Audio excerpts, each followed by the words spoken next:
В соответствии с законом о местном государственном управлении и самоуправлении, согласование с администрацией президента Республики Казахстан и маслихатом города на должность акима города Уральск назначен Нариман Турегалиев. Аким области Алтай Кульдинов представил городскому активу нового руководителя. Открытие новых рабочих мест, улучшение социального самочувствия горожан, дальнейший подъем уровня предпринимательства, ремонт и строительство дорог – все эти вопросы стоят перед новым руководством города, где на сегодня проживает половина всего населения области, сказал глава региона, представляя активу города нового акима. Нариман Турегалиев родился в Западно-Казахстанской области по специальности инженер-экономист. В трудовой деятельности прошел все этапы от рядового рабочего до заместителя акима области. За 35 лет занимал руководящие должности в сельской местности, возглавлял район и управление. Другими словами, область знает не понаслышке. Совместно с депутатами предстоит решить очень много задач.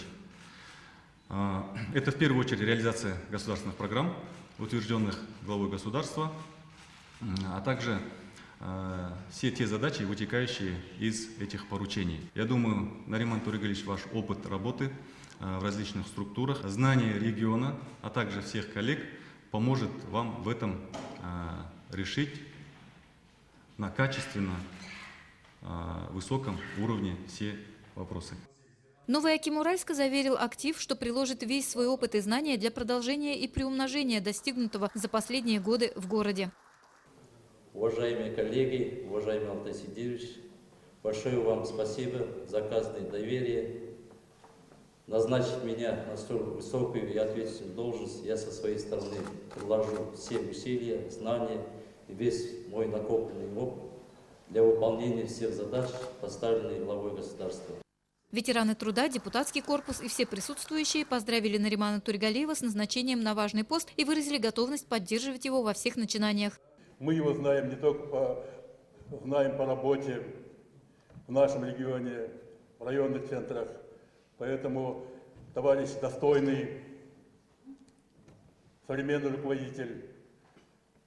Разрешите от вашего имени, от имени ветеранов города Уральска пожелать ему хорошей работы. Думаю, что преемственность должностей, она всегда должна присутствовать и вносить что-то новое. Нариман Турегалиевич, я вас также поздравляю с новым назначением и желаем вам успеха, удачи и всего самого хорошего.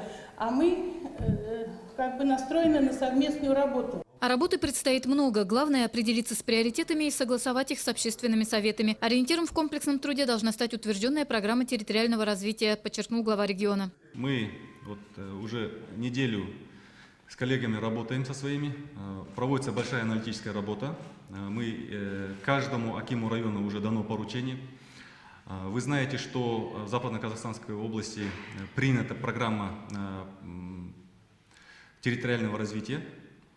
И исходя из этой программы, каждый район должен утвердить свою программу развития, а также областной центр программу развития до 2020 года. В ней должны быть отражены конкретные индикаторы, конкретные проекты.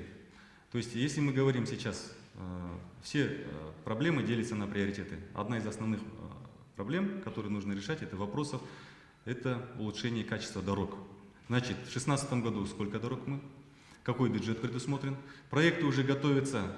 Уже в программу следует заложить на 17, 18 и 19 годы и прогнозировать бюджет и планировать под него. Город должен рассматриваться как единый организм. В нем не должно быть окраин города, либо центр, это не центр, не должно быть деления. И все основные вопросы поэтапно, пошагово должны быть заложены, и под него должны прогнозироваться бюджет. Областной центр – локомотив развития всего региона. Не должны оставаться в стороне и благоустройство дворов, и ремонт социальных объектов. Город должен расти и развиваться как целостный организм, подчеркнул Алтай Кульдинов. Сразу же по завершению собрания актива новый аким Уральска приступил к своим обязанностям. Алмагуль Джемписова, Ербул Миндагалиев, Алмаз Адиетов, Нуржан Гимранов, Казахстан.